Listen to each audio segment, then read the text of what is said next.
सुनो, सोनमर्ग जाने का प्लान कर रहे हो तो ये वीडियो आपके लिए है। इसमें हम आपको बताएंगे कि जो लोग सोनमर्ग घूम कर आए हुए हैं उनका यहाँ का एक्सपीरियंस कैसा था। मतलब कि उन ट्रैवलर्स के हिसाब से आपको कहाँ कहाँ जाना चाहिए, क्या क्या करना चाहिए और किन किन बातों से बचना चाहिए। हम आपको ट्रैवलर्स की एग्जैक्ट वर्डिंग बताएंगे और इनमें से हम उन ट्रैवलर्स द्वारा डाले गए हजारों रिव्यूज में से कुछ सिलेक्टेड रिव्यूज ही आपको बताएंगे, ताकि आपको जगह की जानकारी भी मिल जाए और ट्रैवलर्स की फीडबैक भी। और इसके लिए हम हेल्प लेंगे गूगल बाबा की। हम शुरुआत करेंगे 1 स्टार से और आपको 5 स्टार तक लेकर चलेंगे। अभी के लिए सोनमर्ग की ओवरऑल रेटिंग है 4.6 की। तो चलिए फिर करते हैं शुरू। प्रणाम, मैप ट्रेवल्स में आपका स्वागत है। तो सबसे पहले जानते हैं टुलिप भाई साहब जी के विचार। ये कह रहे हैं कि 1 स्टार सिर्फ यहाँ की प्राकृतिक सुंदरता की वजह से। बाकी यहाँ के लोगों का व्यवहार असहनीय है। यहाँ के लोग सिर्फ आपका पैसा चाहते हैं और खुलेआम कहते हैं कि जब आप कश्मीर आए हैं तो आपको खर्च करना चाहिए। एक बार जब आप उन्हें पे करते हैं तो उनसे प्यार और कोई नहीं हो सकता।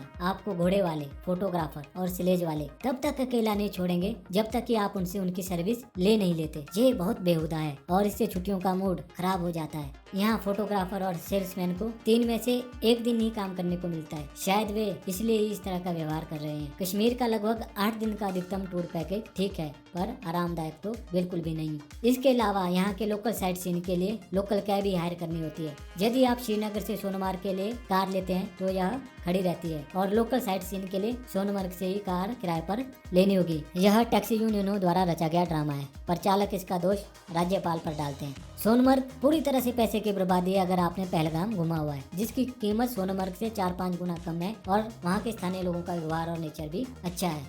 ये भाई साहब बहुत ही रुष्ट लग रहे हैं यहाँ के लोगों के व्यवहार से, और अगले वाले तो डायरेक्ट सावधान ही कर रहे हैं। ये कह रहे हैं सावधान सावधान। अगर आपने अपने जीवन के सबसे खराब अनुभव से बचना है तो ग्लेशियर तक के लिए घुड़सवारी ना करें, क्योंकि यहाँ पर आपको गहरे कचरे के अलावा कुछ नहीं मिलेगा। क्योंकि लेट्स सपोज आपकी घुड़सवारी की डील ग्लेशियर के लिए 1500 रुपए में हुई होगी, पर जब आप आधे रास्ते तक पहुँचोगे तो आपसे 2000 रुपए मांगे जाएंगे, या हो सकता है इससे ज्यादा भी मांग सकते हैं। ये डिपेंड करता है आपकी लेवल ऑफ एक्साइटमेंट पर। और अगर आप मना करते हैं तो आपको गुंडों के द्वारा घेर लिया जाएगा और कहा जाएगा कि उतरो और खुद ही चले जाओ। इसलिए इस राइड को लेने से पहले 2 बार सोचें। इन भाई साहब के अनुसार यहाँ पर देखने के लिए और एंजॉय करने के लिए कुछ भी नहीं है। और लगता है कि इनके साथ भी बीच रास्ते में कुछ तो बुरा हुआ है। तो जो भी आप लोग ये वीडियो देख रहे हैं और आने का प्लान कर रहे हैं तो ध्यान रखिएगा। तो अब जानते हैं साहू जी क्या कहती हैं। इन्होंने भी 1 स्टार ही दिया है। ये कहती हैं, जगह तो अद्भुत है, लेकिन लोग आपको जीवन का सबसे खराब अनुभव देंगे। कुछ लोग अभी भी सोचते हैं कि हम भारतीय उनके लिए विदेशी हैं और यह जगह भारत की नहीं है। यह देखकर आपका दिल टूट जाता है। कितनी खूबसूरत जगह में लोग अभी भी ऐसा मानते हैं। सलाहकारों से विशेष सावधान रहें, स्पेशली उनसे जो आपको स्नो बाइक की सवारी करने को कहेगा। किसी भी डील को फाइनल करने से पहले रिकॉर्ड जरूर कर लें। सोनमर्ग के स्थानीय लोग आपसे ज्यादा चार्ज करते हैं और अगर आप उनसे कीमत के संबंध में बातचीत करेंगे तो जब तक आप उनको पेमेंट नहीं दे देते तब तक वो आपके ड्राइवर को कार मूव करने से मना करने के लिए भी कह सकते हैं। ये बहुत ही डरावना है। यहाँ के लोगों के बारे में ये इनकी निजी राय है। हम इसका बिल्कुल भी समर्थन नहीं करते, पर हमारा काम है आप तक हर तरह के रिव्यूज को पहुँचाना। पर शायद लगता है कि इनका एक्सपीरियंस भी यहाँ के लोगों के साथ अच्छा नहीं रहा होगा, पर इनको जगह से कोई दिक्कत नहीं है। अब जानते हैं सेठ जी के विचार। इन्होंने 2 स्टार दिए हैं। यह एक खूबसूरत जगह है, पर स्कैमर्स और फेरी वालों से भरी हुई, जो आपको परेशान कर देंगे एक ही बात को बार बार पूछकर। और थाजीवास ग्लेशियर के लिए स्नो मोबाइल राइड सबसे बड़ा घोटाला है। ये आपसे कहेंगे कि आपको थाजीवास ग्लेशियर और बजरंगी भाईजान मूवी के शूटिंग पॉइंट दिखाएंगे और इसके लिए आपसे 2000 रुपए डिमांड करेंगे और 5 मिनट की राइड के बाद वे आपको एक अननोन पॉइंट पर छोड़ देंगे और फिर वहाँ से आपको फिर से मेन पॉइंट तक पहुँचने के लिए घोड़े वाले, तांगे वाले या ट्रैक करके ही जाना होगा। ये लोग खुलेआम झूठ बोलते हैं और कभी भी किसी भी प्लेस को एक्सप्लेन नहीं करते। यहाँ सब सिर्फ एक स्कैम हो, चाहे स्नो मोबाइल हो, भाड़े पर ड्रेस देने वाले हो, स्लेज वाले हो और यहाँ तक कि आपका ड्राइवर जिस पर आप आमतौर पर भरोसा करते हैं और सलाह लेते हैं, ये सभी एक साथ हैं। फेरी वाले और फोटोग्राफर तो कोई भी कसर नहीं छोड़ेंगे आपको परेशान करने में। हाँ, मैं ये मानता हूँ कि इन्होंने अपना बिजनेस करना है, पर उन्हें भी ये समझना चाहिए कि हमें भी कुछ मिनट की शांति चाहिए। कहने का तात्पर्य ये है कि ये भी यहाँ के लोगों से परेशान है, इनको जगह से कोई दिक्कत नहीं है। अब जानते हैं बालकृष्णन जी क्या कहते हैं। इन्होंने भी 2 स्टार ही दिए हैं। जगह सुंदर है, पर आपको लगातार गाइड, स्लेज वाले, घुड़सवार, जूते वाले लोग परेशान करते रहेंगे।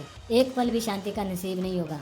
लोकल बिजनेस करने वालों के साथ अनुभव काफ़ी बुरा रहा। पीक समर सीजन में हम इसे फिर कभी देखने नहीं आएंगे।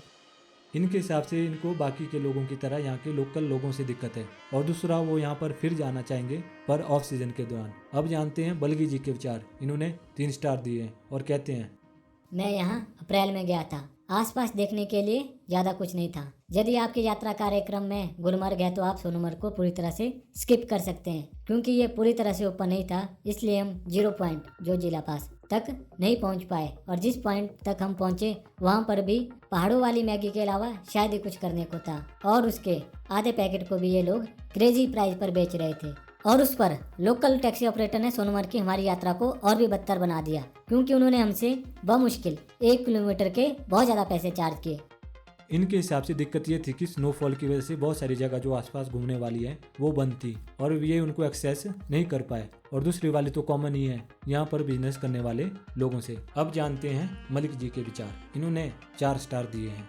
अगर आप परिवार के साथ जाने का सोच रहे हो तो सोनमर्ग आपके लिए नहीं है, क्योंकि ये ट्रैकर्स की जगह है, और आप दोस्तों के साथ नीरबाय ग्लेशियर या माउंटेन तक ट्रैकिंग के लिए जा सकते हैं। पर परिवार को यहाँ ले जाना और यह सोचना कि आप मजे करेंगे, ये एक बहुत ही बुरा विचार है। पर अगर आप दोस्तों के साथ मस्ती करना चाहते हैं तो यह घूमने के लिए एक अच्छी जगह है। ये भाई साहब बहुत ही प्रैक्टिकल बात कर रहे हैं कि परिवार के साथ यहाँ आना अवॉइड करना चाहिए, और अगर आप दोस्तों के साथ आते हो तो कोई भी आपको ज़्यादा तंग नहीं करेगा और आप पूरे मज़े भी ले लोगे। अब जानते हैं कुमार जी के विचार। इन्होंने 5 स्टार दिए हैं।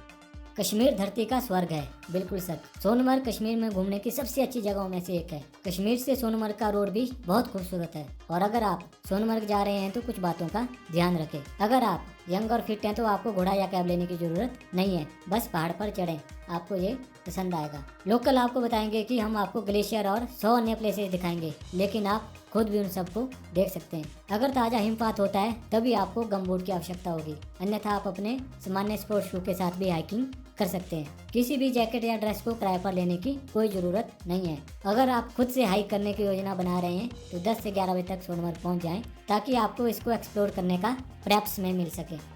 ये भाई साहब बहुत पॉजिटिव लग रहे हैं, और जो भी दिक्कतें थी जिनका जिक्र पुराने रिव्यूज में हुआ था उन्होंने इसका सॉल्यूशन दिया है, तो आप इनकी सलाह मान सकते हैं यहाँ आने से पहले। अब जानते हैं चोपड़ा जी के विचार। इन्होंने भी 5 स्टार दिए हैं।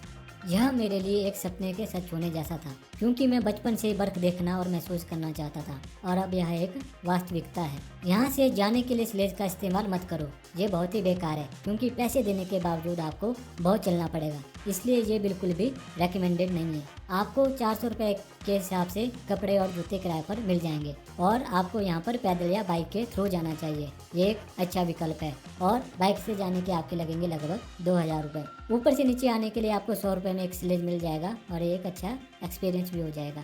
स्केटिंग के आपके 500 रुपये लगेंगे, वो भी ट्रेनिंग के साथ। कुल मिलाकर यह एक अच्छी जगह है, और यदि आपके पास पैसा और समय है तो यहाँ पर एक रात जरूर बितानी चाहिए। फ़ोटो खिंचवाने के लिए आपको ड्रेस मिलेगी 100 रुपये पर पर्सन के हिसाब से, और मैगी आपको यहाँ मिलेगी 80 रुपये में। चोपड़ा जी भी यहाँ आकर खुश हैं, और इन्होंने आपको फेयर चार्ट भी दे ही दिया है, और आपको बता भी दिया है कि आपको क्या क्या करना चाहिए। और अंत में हम आपके साथ शाह जी का एक्सपीरियंस शेयर कर रहे हैं। इन्होंने भी 5 स्टार दिए हैं। इनके हिसाब से जगह तो बहुत खूबसूरत है, लेकिन लोकल टैक्सी ड्राइवर पर्यटकों को लूट रहे हैं। हमने जैसे ही पार्किंग में अपनी गाड़ी को पार्क किया, कैब ड्राइवरों में से एक हमारे पास आया और हमें बताया कि 0 पॉइंट बंद है, जो कि जो जिला पास के पास में ही है। हालांकि मुझे अभी भी यकीन नहीं है, क्योंकि हमने जो अनुभव किया उसके बाद तो मैं उन पर विश्वास कर ही नहीं सकता। और हमसे कहने लगे कि वो हमें बालताल तक लेकर जाएंगे। इसके लिए उन्होंने हमसे 2 कैब्स के 10,000 रुपये मांगे, और बहुत सारी नेगोशिएशन के बाद हमारी डील 7,000 रुपये में फाइनल हुई। जैसे ही हम गाड़ी में बैठे और थोड़ा आगे गए थे कि पुलिस ने हमारी गाड़ी को रोक लिया और हमसे पूछा कि कितने में डील फाइनल हुई है। तो जब उनको पता चला कि डील 7,000 रुपये में फाइनल हुई है तो उन्होंने गाड़ी वाले को पकड़ लिया और हमसे कहने लगे कि वापस जाइए अपने पार्किंग लॉट में और वहाँ से लोकल टैक्सी काउंटर पर जाइए, वहाँ से आपको बालताल तक के लिए 2,000 रुपये प्रति कैब की दर से टैक्सी मिल जाएगी।